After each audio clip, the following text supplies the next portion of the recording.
What is going on?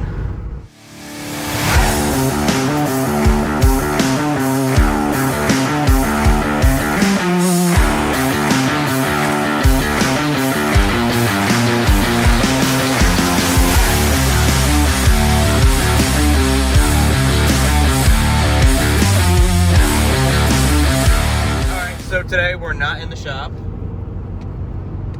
We're both on the minimalist amount of sleep. As you guys saw in last week's video, we got some machines loaded up on a trailer. The next clip you guys are gonna see is from last week. And the reason that we stayed up so late is because we were going through and, you know, double checking the machines, and we noticed that the Wiseco was smoking. So we set a bore scope down and we checked the valves, you know, to see if the valves were okay, the seats, the seals, everything, because we knew that there was some oil getting in the combustion chamber. And upon further investigation, we noticed that the oil rings were letting oil past. So what we think is there was scoring on the cylinder. We honed it, you know, we put it through the home, did a couple passes, but what we think happened was just some of the scoring was letting oil pass right past, you know, right by the rings. So we decided to put one of the aftermarket jugs and pistons that we had. We pulled it off of the bit breaker and we threw it on the Wiseco. So technically it's not even the Wiseco now, it's the Chrysco or something. But we're gonna take one of the jugs that we have, send it out to the machine shop, have it bored over, and we're gonna slap it together. But enjoy the video. This is basic assembly of one of these 225 engines.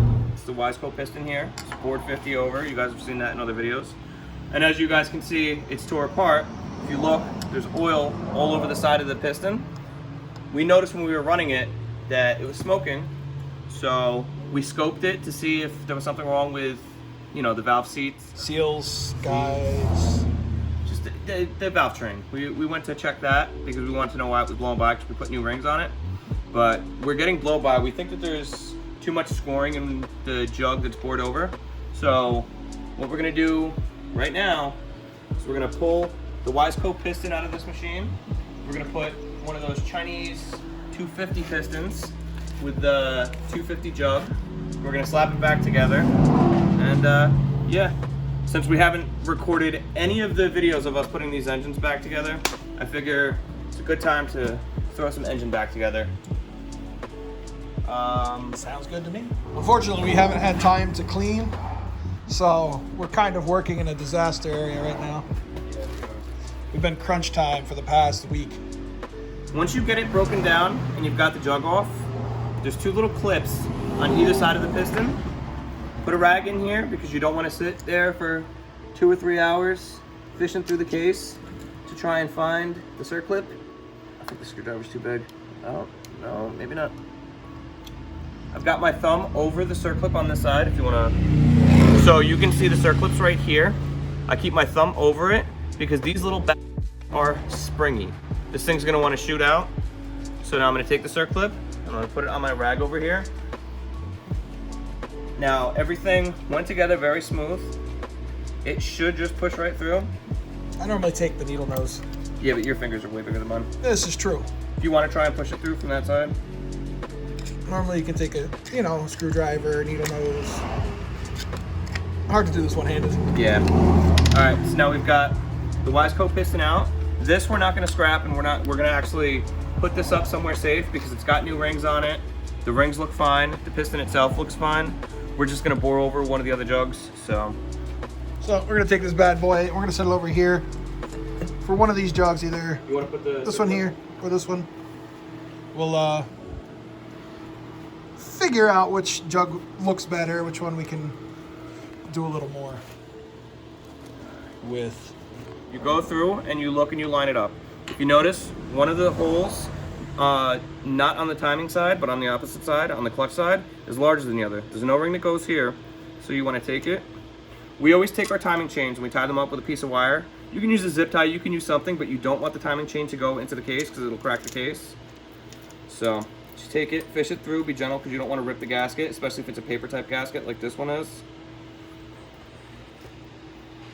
Now, I usually leave the dowels on the jug, on the block, you know, on the bottom of the case here.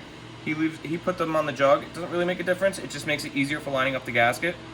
Would you like me to pull them out? Or? No, it's okay. We'll leave it just like that. So, you know, you kind of... If it'll make your life easier, man, we'll pull them out. Roughly line it up like that. There's one. Because now the gasket can't walk on us.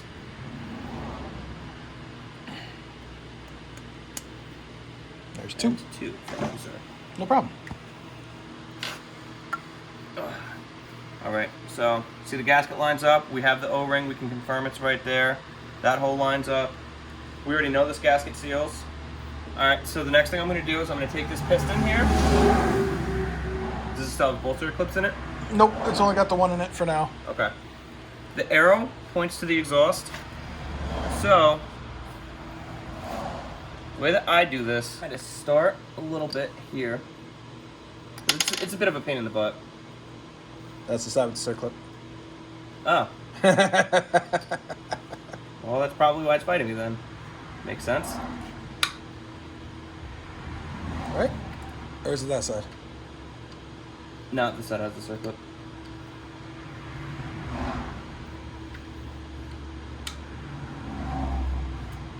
Okay, so you get the wrist pin just slightly started.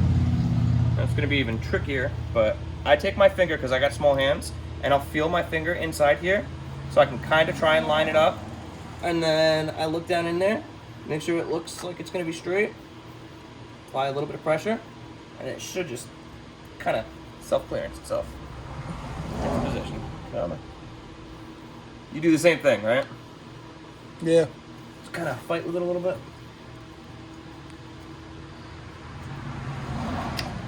There it goes. All right. Now he's on that side, so he's gonna put the other circlip in just because I can't see it. I always shove a rag in here. I don't like the idea of not having something in there. Just in case this thing goes flying, it doesn't end up inside the engine case. Speaking from experience. Well, speaking from your experience.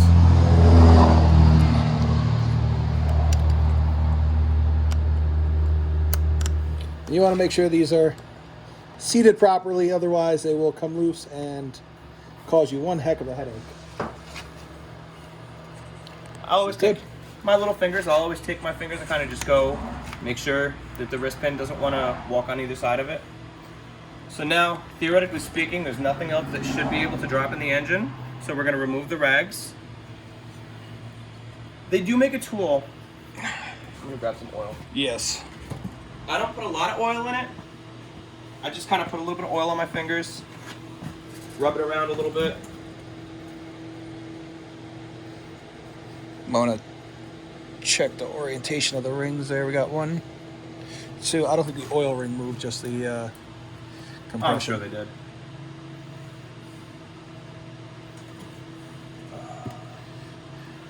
So I'll oil the cylinder down. Like I said, I just put a little bit of oil on my finger. I usually dip my finger in the oil twice. Once for the top half of the jug, once for the bottom half of the jug. They do sell assembly lube you can use. I've always just used regular motor oil because it does the exact same thing. Just assembly oil is a little bit thinner of a viscosity than regular engine oil. Okay, so now I'm going to go over top and I'm going to check the clocking of the piston rings. I'm going to put one here. And the other one, I do about 90 degrees apart. I'm pretty sure the book calls for a little bit more. I just stay away from the wrist pin. So I have one gap here, one gap here. That to me is good enough. Separate a little bit more. It's just a touch over 90. So should work.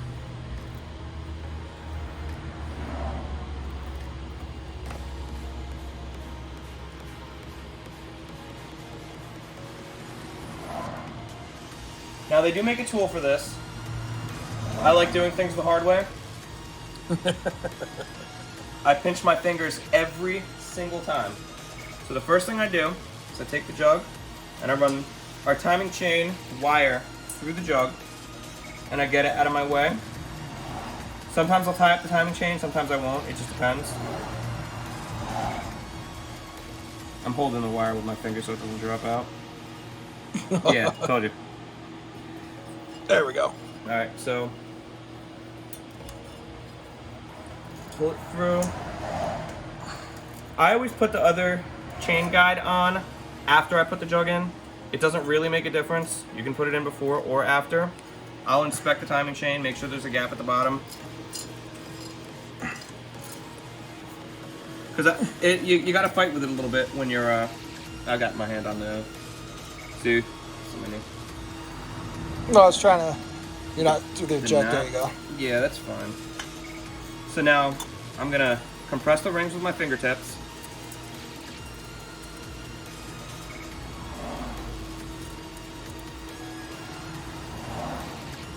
Compress them with my fingertips.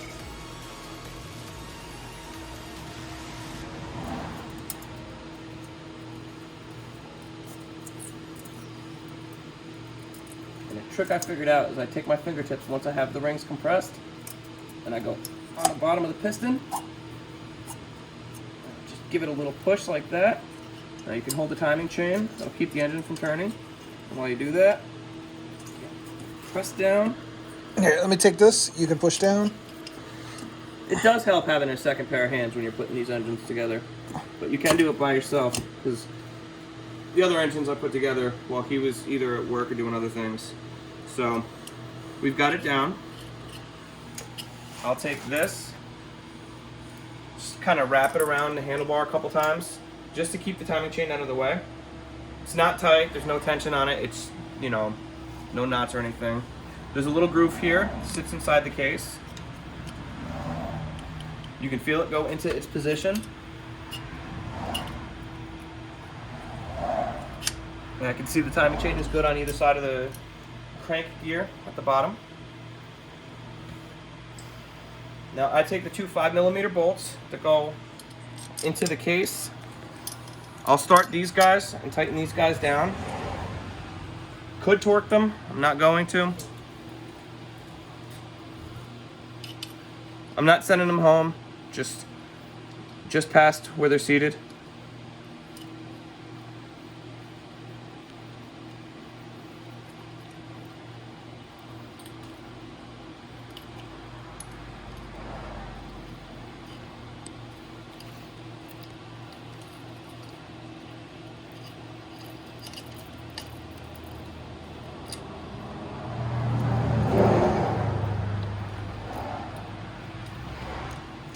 Alright, I'm going to clean the gasket surface here. You have to clean this gasket off too. Yeah. A little bit of oil don't hurt, but A lot of it oil does. So now I'm just going to go through with a rag, wipe it down.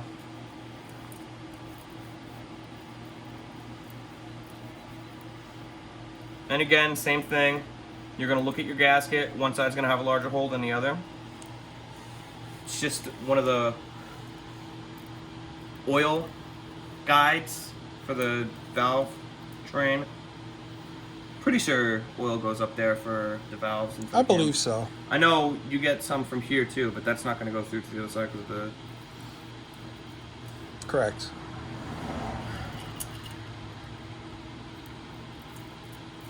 So now I'll go through. Put the head gasket on.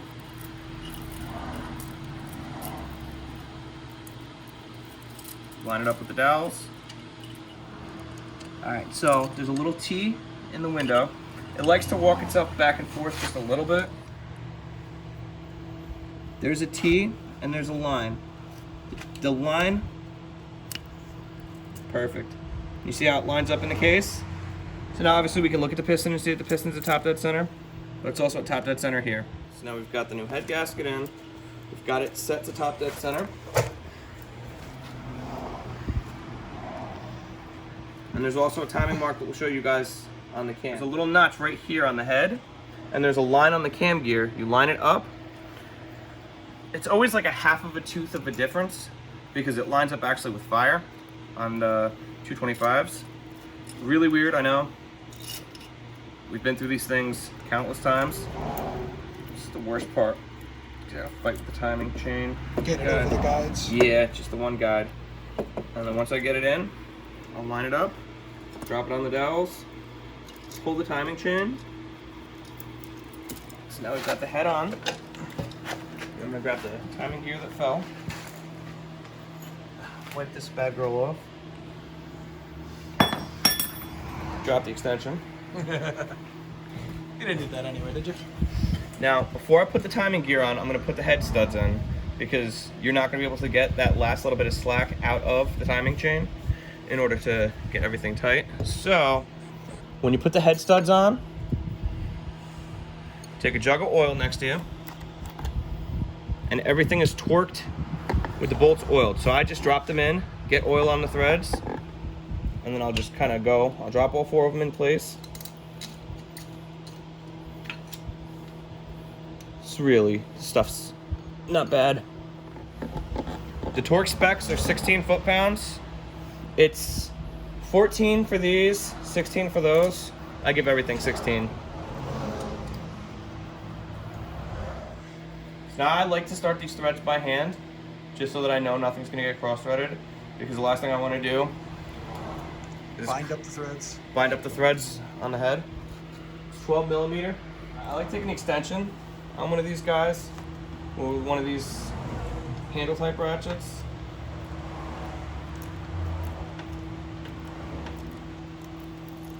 And all I do is take the tension out of it. I'm not trying to tighten it down. This one will loosen up once I tighten the other one. It's kind of like when you put lug nuts on a car tire. Do it in a crisscross style. All the oil that you have in your hands tends to make it a little bit easier for the ratchet to move. Sure you guys heard the torque wrench click. That's 2.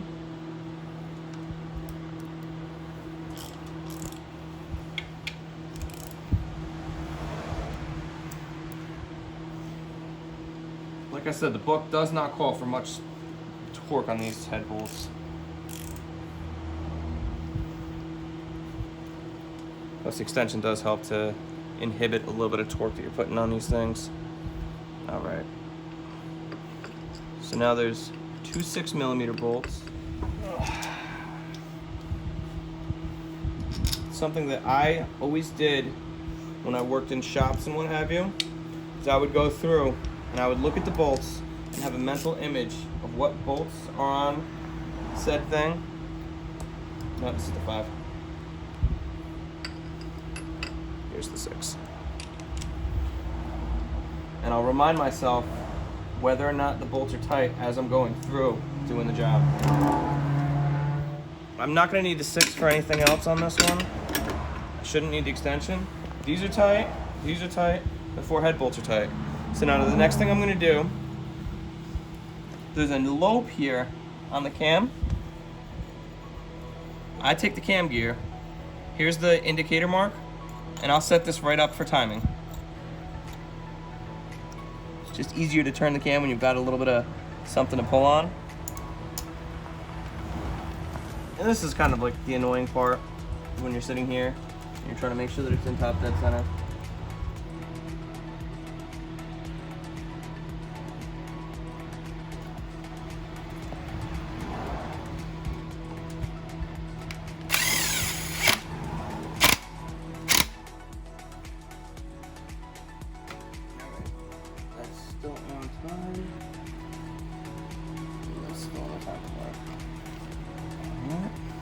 So now there's 2 different kinds of chain tensioners that we've seen. There's one that has a screw hole and one of them has a shim. So what you do is you take a small flathead, put it inside this after you remove the cover. We've already got the cover removed. And you have to hold tension on it while you start the bolts. So this is a hat trick if I've ever seen one.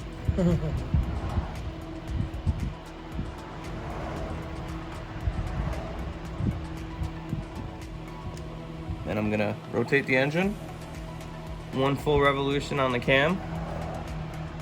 And make sure it's still in time.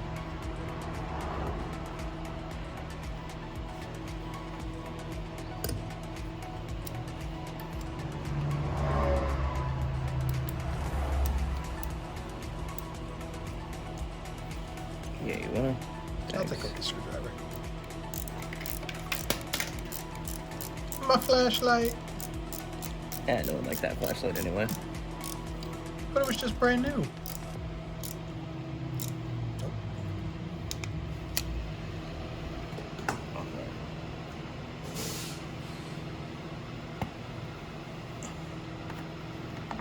Okay.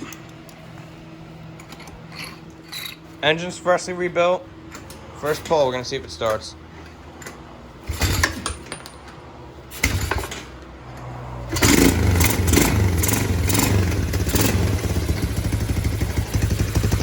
Sounds so much better.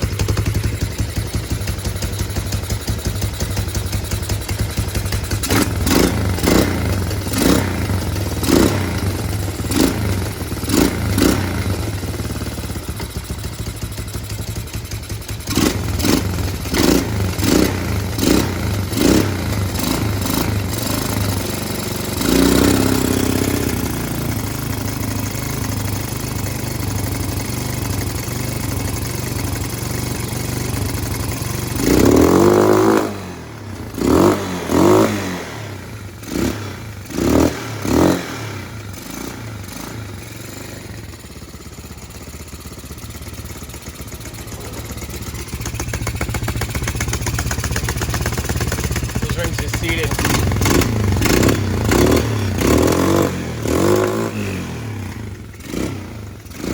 Well, we never shot an outro for this week's video, so happy Father's Day to all the dads out there. That's your thing. And, you know, we appreciate all the love and support from you guys. If you guys tune in next week, we're going to have footage from our ride. And just wanted to say thanks for watching. Thanks for subscribing, and we'll see you next time.